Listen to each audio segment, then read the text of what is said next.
Today we have a bit of a grab bag episode. Lately, a lot of the episodes that we've been doing on this show have been very specific around one topic, and I like that. I like those deep dives. But today is really about kind of recognizing like really good examples of marketing or sales or even just lifestyle in everyday occurrences. And I think that there's a lot of brilliance if we open our eyes and get off of our goddamn phones every once in a while. You know, instead of walking around with our face down in this device, if we actually walk with our eyes forward and notice things, then what we often find are either really brilliant examples of things where people have figured out ways to overcome common problems, or really stupid examples of people who have not figured out a way to overcome and are suffering. And then whenever that happens, I like to play a game with myself, which is just like, how could we do this better? Yes. So that's a little bit about what we're going to do today. I just came back last week from a 1-week trip to Oaxaca City with my father. Thank you. Oaxaca. With my dad, and it was a really special trip. And so I thought it would be fun to talk about 4 things that I either recognized or saw in Oaxaca, and just things that I thought about it. And I took some notes kind of, well, not while I was there, but after I came back, because while I was there, I was with my dad. And so I didn't take notes, and I didn't take my computer. And so I'm going to start with kind of like a funny, silly one. And then there's 2 in the middle that are perhaps a little bit more serious, but I think will bring up like good conversations. And then the last one is what is at least a very meaningful concept and idea to me that I figure we'll finish off on. So the first, Monte Albán is a area just outside of Oaxaca City. It's like 20 minutes outside, where there's a whole bunch of ruins. And it's Zapoteca ruins, who are kind of the Aztecs, the Mayans of the area, right? Like that equivalent. And it's this unbelievable site at the top, though. It's one of those things where you go to it and you're like, how did people without modern machinery possibly build this thing? Like, it just kind of doesn't make sense other than aliens. But obviously. I mean, obviously, but they seem to have done it. And so we were up there at Monte Albán, and I had been there before, so I wasn't particularly interested in walking around the whole thing again. What I like to do when I go to these things, because to me, I mean, unless it's like my people, I don't know, it's just a bunch of rocks, you know? And so I had already seen this. I didn't really care about walking around again. But what I do really like is I really like absorbing the energy of the place. And this place has a really, really special energy to it. So I sat underneath the tree, and I just sat in the big open area, basically in this like temple structure. And I sat there for about 45 minutes while my dad and a couple friends that we were with kind of explored the area. And I watched. And so over to the side of me, there's this guy. And for anybody who's ever been to any of these archaeological ruins type sites that are tourist attractions, there's vendors there. There's always vendors there. And so there's this guy there. First of all, it's balls hot. And there's this guy who's in jeans and a hoodie sweater and a hat, and he's there in the sun most of the time. And so I just feel bad for this guy, first of all. But what he's doing is he's selling these tiny little kind of figurines. Like, they weren't originals, obviously, but they were Zapoteca figurines. And so he's selling these things. And this poor man is walking up to every single person, every single group who comes down the stairs. And he's showing these figurines to these people. In the 45 minutes or so that I sat there, I don't think a single person even looked at them, let alone bought them. I can't think, I mean, I don't know what this guy was selling these things for, a couple hundred pesos, like it's basically 20 to 1. So 100 pesos is like $5. So like, what could this guy possibly have been selling these things for? 100, 200, like he can't be making more than, God, I don't know how many sales he makes a day. Call it 2. Like, he can't be making more than $10 a day, right? And he's standing outside in the heat all day, every day. And so I started to think, what could this guy do to make way more money in this area?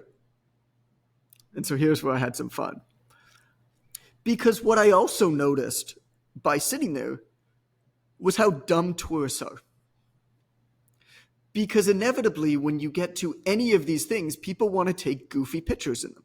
This is like a spiritual, energetic, historical spot. Inevitably, right? There's this family who like pretends there's this starting line, and then the father has the camera, and then he's like, "Go!" And all of the kids and the parents are running, and like they're taking a picture. There's the tourists with the selfie sticks, taking the duck lips photos. There's the two younger women who are like trying to catch a photo where they're jumping in the air at the same time, and then they don't quite make it. I guess one of them doesn't have the ups as that the other one has, and so her foot's still on the ground. So then they have to take another photo. So this is happening at the same time as this poor man is trying to sell these little figurines. And all that I'm thinking is, what if this guy was dressed in the costume or the uniform of a Zapoteca, which you see them all over town. And it's this incredibly ornate kind of ceremonial dress. And you see them all over town. I'm like, what if this guy was dressed and he had a sign? And the sign said, photos, 200 pesos. Figurines, 200 pesos. Photos plus figurines, 300 pesos. Mm-hmm. This guy would make thousands of pesos a day. Because what he would be doing, so first of all, there's some psychology in the pricing. You're establishing a price anchor for both items. You're making it clear, because part of the reason why you're not going to stop at some guy who probably doesn't speak the same language, although a lot of the tourism is Spanish, is Mexican there. But, a lot of the people don't speak the same language as him. They're probably not going to stop, because then they don't know what the thing costs. They're going to have to communicate it. Like, I know my numbers in Spanish, but, like, my dad doesn't, for example. And so it's kind of awkward and embarrassing. And so if he has a sign with the numbers, number one, it takes that ease away. But there's a lot of psychology in setting the price anchors as one thing and then giving somebody a deal for all the things. So if you set the price anchor of the figurine as 200 pesos, but if you take a photo with it, then you actually get the figurine for 100 pesos. It seems like a good deal. Meanwhile, you probably could have negotiated this guy down to 100 pesos for it anyway by itself. But there's some psychology in the pricing there. But also, you got to meet people where they're at. Nobody's walking through Monte Albán saying, I hope that some guy who doesn't speak the same language as me sells me a tiny figurine right now. They're thinking, oh my God, I want to show people at home this experience that I'm having. And so you meet people there by allowing them to take this photo versus you're meeting them in a place where you're trying to sell them something that they didn't know that they wanted. Everybody is walking in there wanting a photo. Meet them there. And then you can upsell them based off of that. So that's number one. How are we going to apply this to coaching, guys? This is your job. Well, we see that with students all the time, right? They're pitching like deep health stuff, right? But that's not where a lot of clients are. Right. They're still wanting to lose the last 5 stubborn pounds or, whatever, is kind of top of mind for them, the immediate problem, but they keep pitching long-term deep health. So I think it's kind of that same idea. It's the same idea of meeting people where they are instead of saying, oh, we're going to do long-term system. Well, what was the episode? Actually, why don't we recommend this episode, Amber? I don't actually remember if it was in the title. It might be hard to find, but there was an episode that we did. This was a long time ago. That was one of the first very popular episodes that we did. It made the rounds throughout the precision nutrition communities for sure, amongst a lot of other communities, and it was selling deep health coaching to clients who don't care yet. Mm-hmm. And the idea was that the title? Perfect. Like great title. But the idea behind that episode was, I get that this is really important. I get that this is probably more important than anything else that you could possibly sell to people, but your clients don't care about it yet. And what you see other companies doing, in the example I think that we gave, it was Precision Nutrition. It's like Precision Nutrition sells a year-long, slow change, deep health transformation program, right? Like that's their consumer-facing product. They got some AI thing, I think, now. I don't really know what that is, but they got some AI thing that I think they're doing. Maybe I don't know anything about it, but they're doing something like that. But the reason that they could sell that coaching for the longest time is because they earned the right to. Mm-hmm. And I think that's what a lot of people are missing when they see companies that are as well established as a PN do a consumer-facing product. They don't realize that the reason that they have permission to their audience to sell that thing is because they have been producing content on it, is because they've been building a community on it. I mean, spending millions of dollars a year on free materials to push forward this agenda and also present themselves as the experts for this topic. Joe Smith, the trainer from Poughkeepsie in New York, that's a real place. You can't do that, Joe. Like, you haven't earned the right to. You got to meet somebody where they're at. And then once you get their buy-in because you've helped them make some of these faster changes that are not perhaps as long-term, then you can start to sell them on, call it the deep work, call it the real work. So we'll recommend that episode afterwards, I think. Oh, talk to me about that. The sales cycle for something is a lot longer too, because it is such a big commitment, not just financially, but time, yes, energy, and all of those other resources. The sales cycle to get someone to commit to that is much longer than just posting on Instagram every day, right? Like that just requires so much more work. It could be years before they make that kind of commitment. Yeah. And so when you've done a founding client challenge or something, you know, some kind of launch, and you're like, nobody wanted to buy my 6-month thing. It's like, right, it's a much longer sales cycle. If you're going to do a short sales cycle, it's a very specific problem that you're solving that doesn't require as much energy. So I have a good story to tell here, actually, that I've always found really, really interesting. And I've told a lot of people who are like deeper in this industry, and they're like, yeah, no, that tracks. I've never thought about it that way. So here's what it is. Back in the day, this doesn't really exist anymore, but back in the day, a lot of what I did to fund the Personal Trainer Development Center before we had our own products was I was an affiliate, which basically meant that I promoted somebody else's information products and they paid me a percentage of it. And at that time, if you promoted somebody else's program or ebook or whatever it is, commissions were often 75%. So if somebody's selling something for $67, I would get 75% of that. I don't do public math, but it can add up. Now, this doesn't quite exist anymore because, you know, the information product market is just very, very different. But that was a lot of how I funded the initial PTDC. And I actually think that that's not a bad way to fund a growing platform. If your goal is to build a big platform, you have to understand that you're basically not going to be able to make a lot of money selling your own thing for like 3 to 5 years.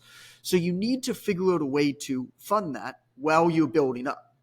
And one way, I think the best way, to be honest, is through coaching, because a good scalable coaching program like what we teach people in the online trainer mentorship is so profitable. And if you build it right, you can still have a lot of time to build, you know, perhaps this longer term thing. But another way to do it is to be an affiliate, is to promote somebody else's thing, right? And so that's what I did. And I constantly was and so there were contests for these types of things. Like if somebody was doing a launch of an information product, there was often a contest and there was a leaderboard. Whoever sold the most units would often get other prizes or cash bonuses or something. And this was published and it was meant to like foster competition. I often won those contests. And I did not have the best list. I did not have the biggest list by far. And I certainly didn't have the best sales copy at the time. I mean, maybe I had good sales copy, I don't know, but I don't think that that's what made the difference. I mean, I would be beating people in these contests with a list of, call it like 50,000 people. I'd be beating people with a list of 500,000. And the reason for that was simple. I could sell a fitness information product as education, whereas everybody else had to sell it as a workout. The objection often is not the money. The objection is, if I'm going to buy this 12-week program, I need to mentally be prepared right now, today, to begin a 12-week program. Which means, A, I've got to mentally be prepared to do it. B, I've got to not be doing something else right now. Nobody buys a program. Very few people buy a program thinking, oh, okay, well, I've got 3 weeks left in my current one. So if I buy this 12-week one, I'll have something ready for the end of these 3 weeks. No, it's got to hit him like right then on that day. And so I could sell it as education, so I did not have to deal with that objection of, can I start this right now? And I crushed these promotions. And then what you started to see was, and I think this was kind of the beginning of the end, to be honest with this, but people started to figure this out.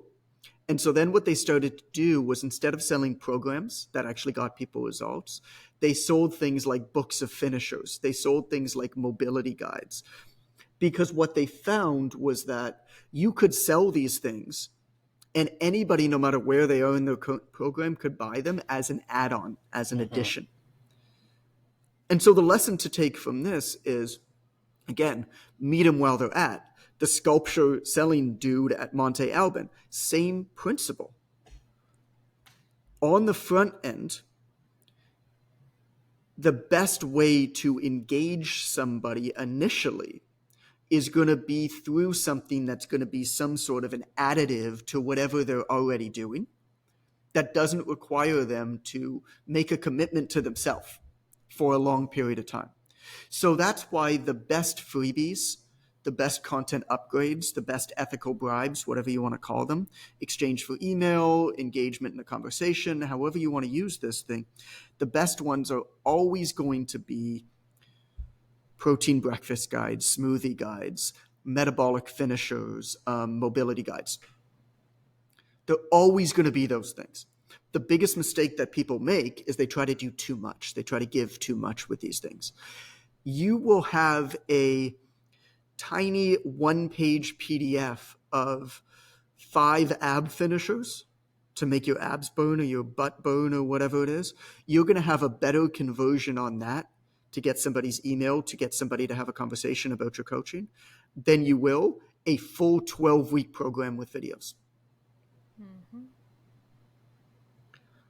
Let's move on, because I want to make sure we get through all these 4. But that was a better conversation than I anticipated. Well done, team. Yay. Yay, we did security. Great. Okay. My favorite topic. Arte by Calavino. So, my son Calvin likes to draw pictures and sell them to people. Of course he does, John. Of course he does. And he makes good money doing it.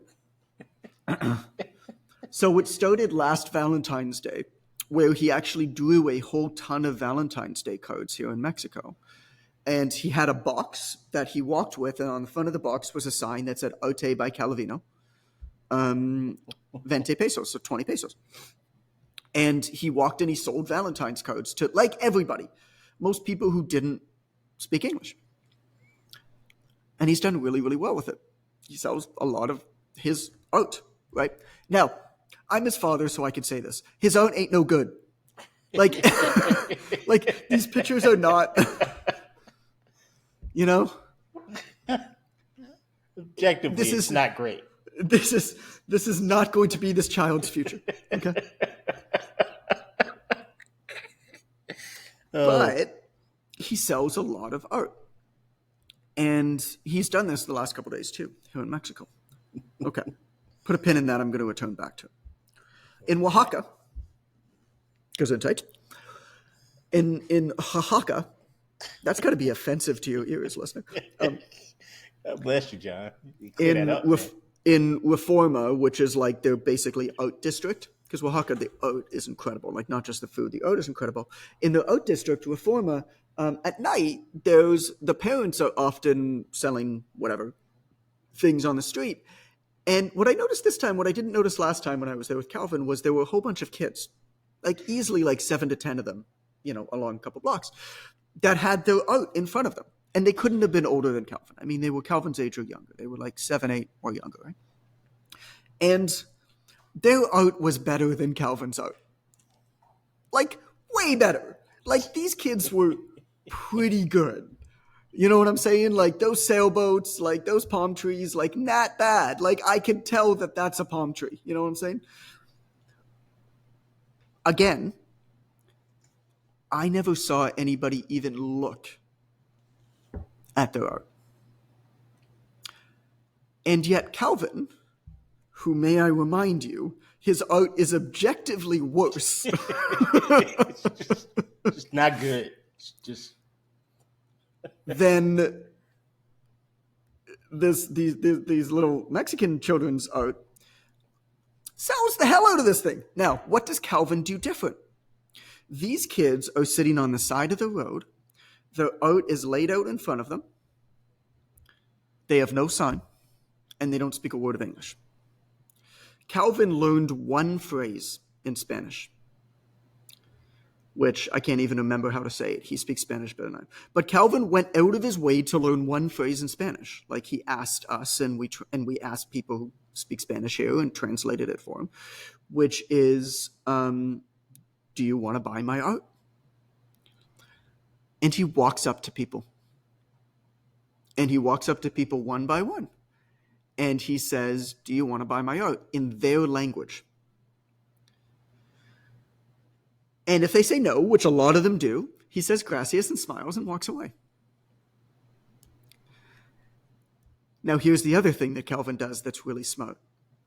We asked him, we said, you're not going up to the gringos. You would think that you'd go up to the gringos because they have the most amount of money. What you're actually doing is you're going to a lot of the other vendors, you're going to a lot of the other people selling things, and the people in the shops. And he goes, yeah, of course. They're the ones who have change.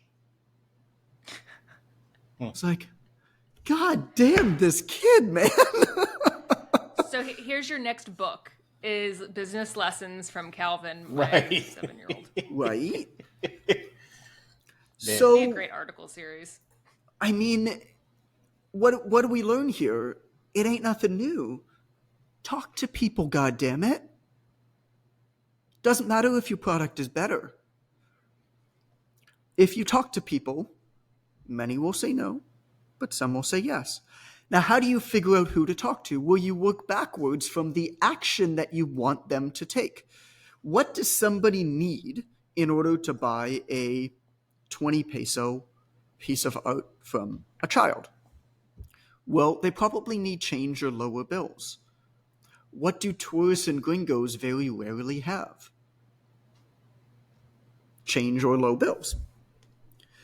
And so a few times, Calvin learned that by going up to people and them saying, oh, we'd love to, but we don't have change. So he stopped going up to them.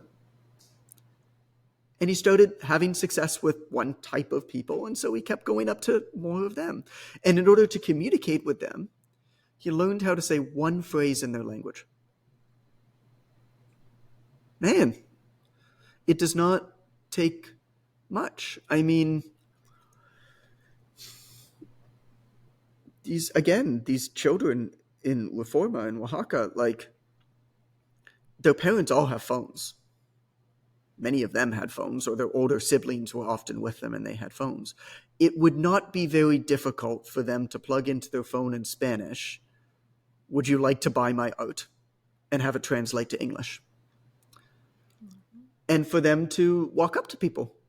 A lot of them are going to say no, but they see that happening to their parents all day, every day. And this is something that Calvin has grown up with too. I mean, rejection, particularly rejection in terms of sales, is just something that he's used to. Because Calvin has lived in Dominican Republic, Nicaragua, Mexico. He's seen vendors constantly getting rejected and smiling and saying thank you and going on to the next. And that's just normal, because that should be normal, because that's fine. So that's number 2, Arte de Calvino.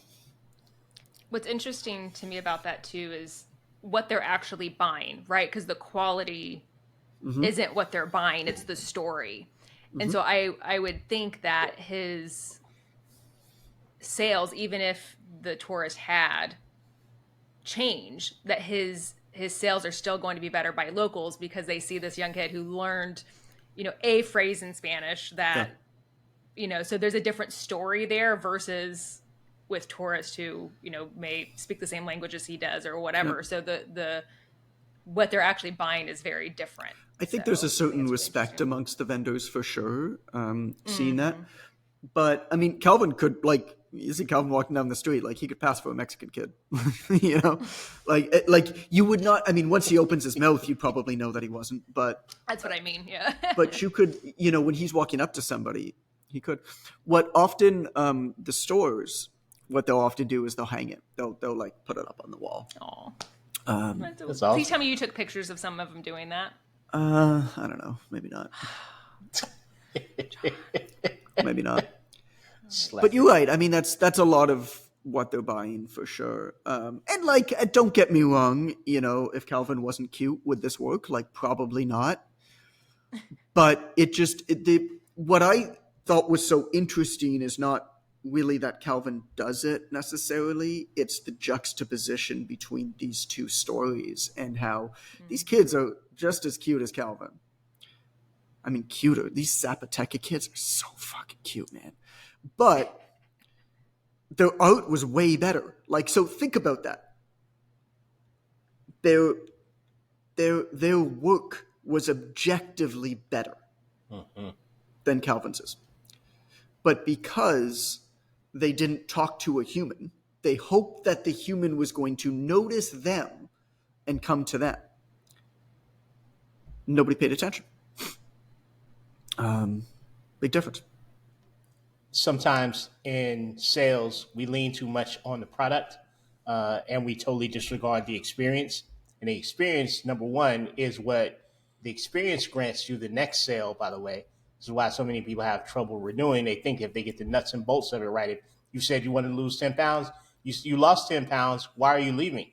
Because people come back for the experience. And when you negate the experience in favor of the precision of selling the absolute correct product, you never really connect with a person. That happens a lot in sales. It's the emotional connection that people are looking for, not just the nuts and bolts. Calvin's 100%. Like the V-shred of Mexican art. He's just going up to more people and he's making them feel good about what they're about to do. Yeah, but he's also not completely bullshitting science and not that setting the entire industry back 10 years. But I didn't mean that, V-shred. Please don't come out. Did you see what that dude fucking did? You mean what else he did? Yo, they recreated Rogan's podcast setup. Really? And they started producing ads where he's speaking into a mic with the curtain on purpose to make it look exactly like he's like being interviewed on Rogan's podcast. But he wasn't. Shocking. But he wasn't. And so it looked like he was presenting this stuff on, they do somatotyping and all this nonsense that has no scientific backing.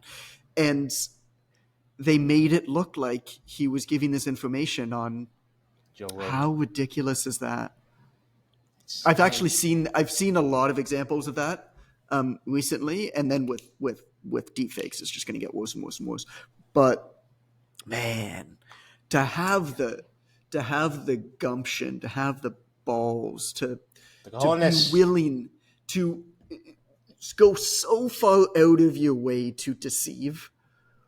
God damn. I mean, a part of me wants to almost like give one of the like, you got me, like the little like curtsy bow, like I don't like this, sir, but well done, sir. Yeah, but well done. I hate you. Like tip of the hat and kicking the nuts to you, sir. But that'd be such a good email sign off. Tip of the hat and kick the nuts to you. Tip of the hat and kick the nuts to you, sir. Okay, let's go on to the next one. 3 of the mornings that I was there, I went and worked out at a CrossFit studio that was called Fearless CrossFit. And it was like a 10-minute walk from the hotel that I was staying at, my dad and I were staying at. So I went and did an 8 a.m. class, and then I'd get back, and my dad and I would have breakfast together. First off, Mexicans train harder than Canadians. Like, straight up. I'm going to just come out and say it. And I thought that was the case in Sayulita, but like where I train, a lot. Not actually, I started doing the 7 a.m. classes, and it's mostly locals, but like the 9 and 10 a.m. classes are all like gringos. It's harder here for sure than it is in Canada, but like Oaxaca, where it was all locals, it's like, God damn, man, I thought I was in shape. These people wiped the floor with me. Just wiped the floor. The men and the women. And the workouts were harder than anything I've ever done. So that's part of the lesson. I'll talk about that one first, which is stop babying fitness. Treat people like they're adults. Mm-hmm. These workouts were insanely hard. But everybody was super respectful. The coach was very good at helping people progress or regress. And you were very welcome to self-moderate the workout. For example, instead of 115 on the bar like everybody else did, your boy did 65.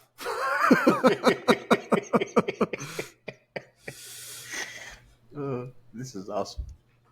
And everybody was still, at the end of it, animal, carnal, like giving props to me and back and forth, right? I think we need a lot more of that in North America, where it's okay to train hard, it's okay to program hard, and the people that work out in our gyms are adults and kind of should be treated as such. Like, you can be responsible for your own workouts. Like, we're here to coach you, we're here to modulate you, we're here to progress or regress you and keep you safe, but also, like, you should push it. Because, well, for a few reasons. One is that's how you get better physically, but also that's just how you get better as a human. You do hard shit in the gym so that you can tackle hard shit in life.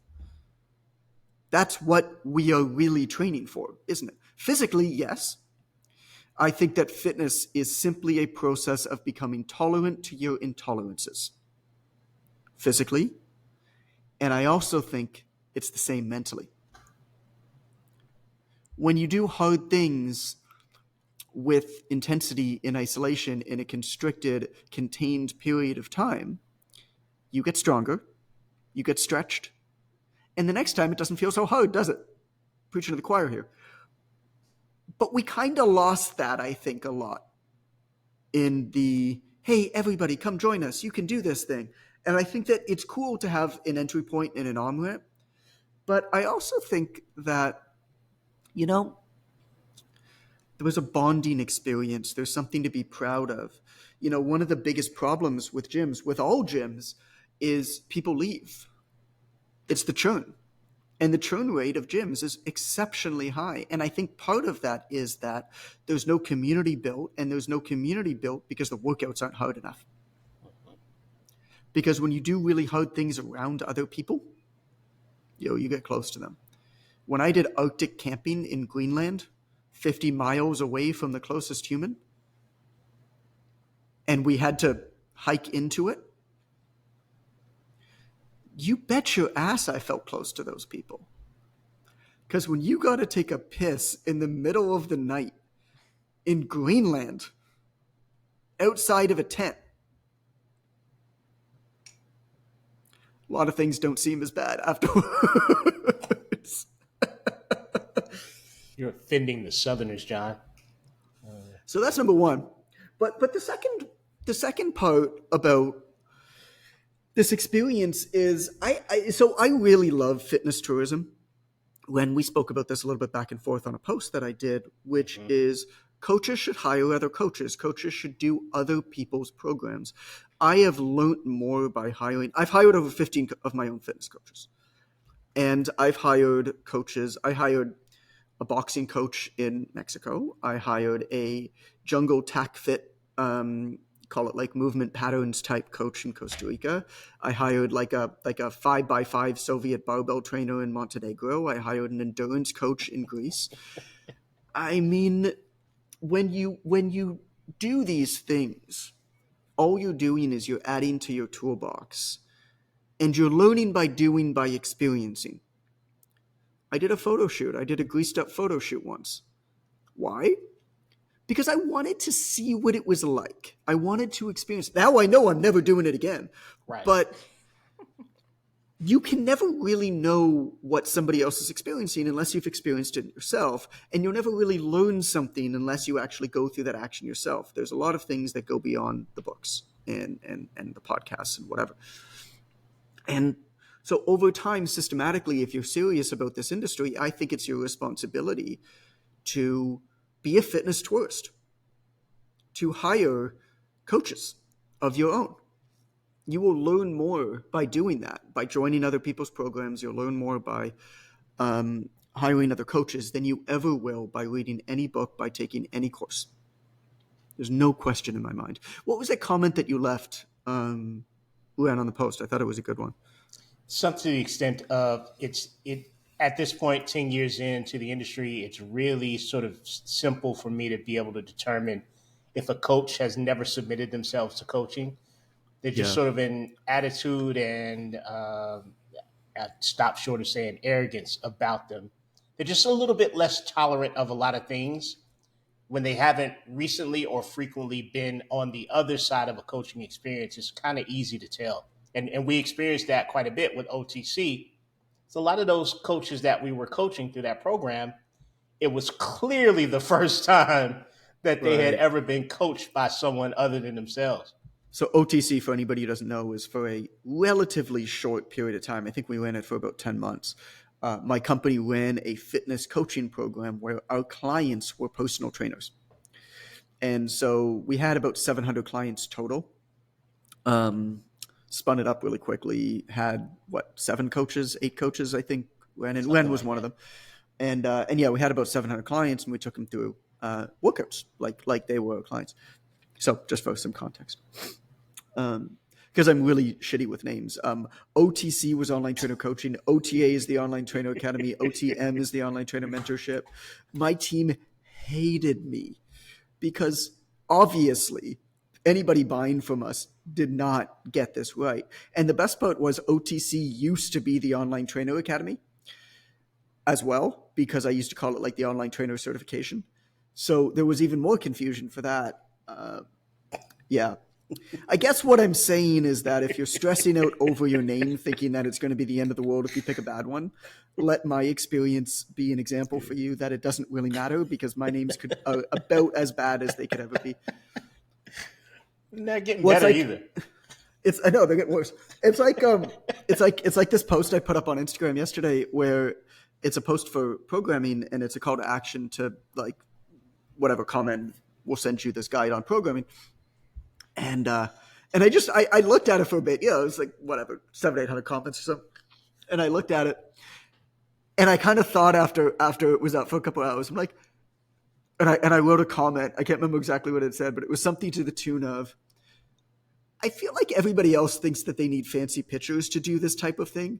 Meanwhile, here I am writing a post on Twitter, screenshotting it, and then hacking together a really shitty version of it in another picture on Canva and posting it and being like, here you go.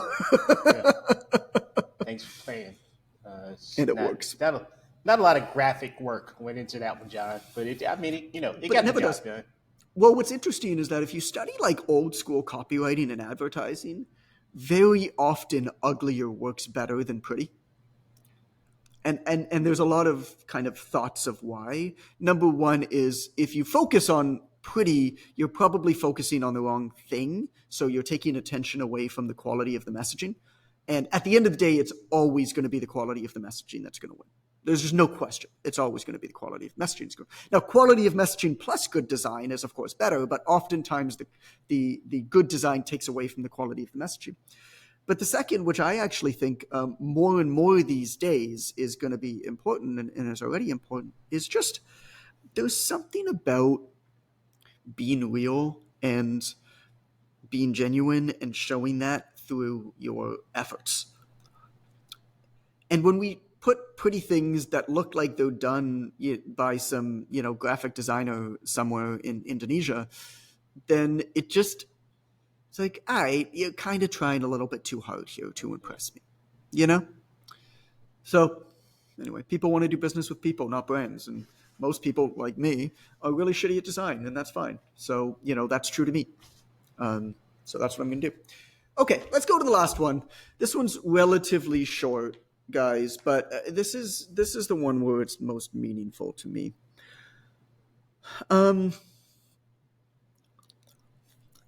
By the time we're 18 and we move out of the house, we've used up, give or take, 85% of the total time we have on this planet with our parents. For many people who don't live in the same city as their parents, it's considerably more than that. And that's not to take into account loss of parents.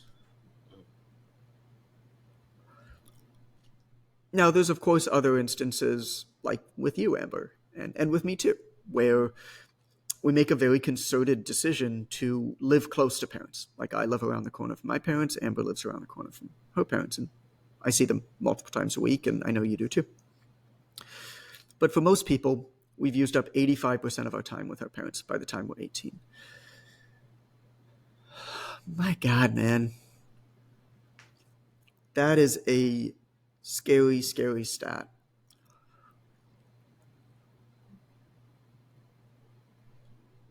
I have decided that I want to go out of my way to schedule time. And like deep time, like real time with my parents. And so taking this trip last week with my dad was really, really special. It was 5 days one-on-one with my father. I'm 38 years old. He's 77 years old. I'm the youngest of 4. I don't think, we've done one trip like this in the past, and we're definitely going to do a lot more trips like this in the coming years. But other than that one trip that we did like this in the past, where we did a rafting trip through the Grand Canyon together, I don't think we ever had more than, call it a few hours one-on-one together. Growing up, like I said, I'm the youngest of 4. Like, there was not a lot of that kind of deep one-on-one time. How special if you have the opportunity to do it. And this is not me preaching. This is just me sharing something that I feel very, very strongly about, to go out of my way to really schedule in that deep time with my parents. And another part of it is using that also as a way to celebrate process wins. I don't really celebrate goals or achievements. I don't really even know what those mean. There's a line in the book, I can't remember the exact line, but there's a line in the book that basically says, if this book fails, I'll be upset, and then I'll move on and start the next. And if this book is a success, I probably won't even recognize what that means. But either way, then I'll move on and I'll start the next. And so what I think is really important is to view achievements as waypoints, as beacons that pull us in the right direction constantly. That there's no end to this thing that we're doing. But instead, there are waypoints. And to me, those waypoints are cause for celebrations, and the waypoints are process goals. And this trip that I took with my dad was me celebrating handing in the manuscript, the first draft of the manuscript of the Obvious Choice book. So the manuscript was due February 25th, and February 26th, I took off to go with my dad, and it was booked well in advance. And I got asked on an online trainer mentorship call yesterday by Jordana. I got asked about how, she's doing really well, but she also kind of has a hard time like shutting off. How do you shut off? And I said, part of it is giving yourself permission, and part of giving yourself permission is to recognize when you've done something good. And when you've done something good does not necessarily mean that you've made $10,000, $50,000, $100,000, $1 million. It's not that. It's that you've taken the right positive action, regardless of whether it ended up in whatever you consider to be a success or not a success. And so I wanted to end on that one. I guess there's two parts of it. The first is to recognize, if I were to give some sort of advice here, it's whatever you're working on. What is some distinct process that there's going to be a culmination of in the not so distant future? Can you set a date for that? And then can you schedule in something special as a celebration afterwards? Because that's really what matters. Like, at the end of the day, what are we doing here? Right? Why are we doing this? To make a bit more money? It's to have a better life, to be more for the people that we care about. Is it not? It's to do work that we think that matters. It's to go to bed tired but not exhausted, to wake up refreshed, ready to do it again. I mean, why are we here? Why are we doing this? It's not to achieve some kind of irrelevant, nebulous, superficial goal that we set, and then once we reach the top of the mountaintop, realize that there's another peak in the future that is much higher, and so we're happy for about 20 minutes, and then we realize we got to climb again. I think there's more to it than that. And so, yeah, last week was special. Glad. You want to share that episode, Amber, and we can get out of here. So episode 21, selling deep health coaching to clients who don't care yet. Get that scrolling finger going, baby. Just scroll back. 21. Just put those reps in. Like finding pretend like you're as old as Ren and you got to enter your birth date in some government form, man. Just keep scrolling back. Just scroll back. More. Right. More. That's like Jaden. That's like Jaden with pretzels. More. All right. So episode 21, selling deep health coaching to clients who don't care yet, is the episode that I recommend that you check out next. That's episode 21. Enjoy it. We'll talk soon.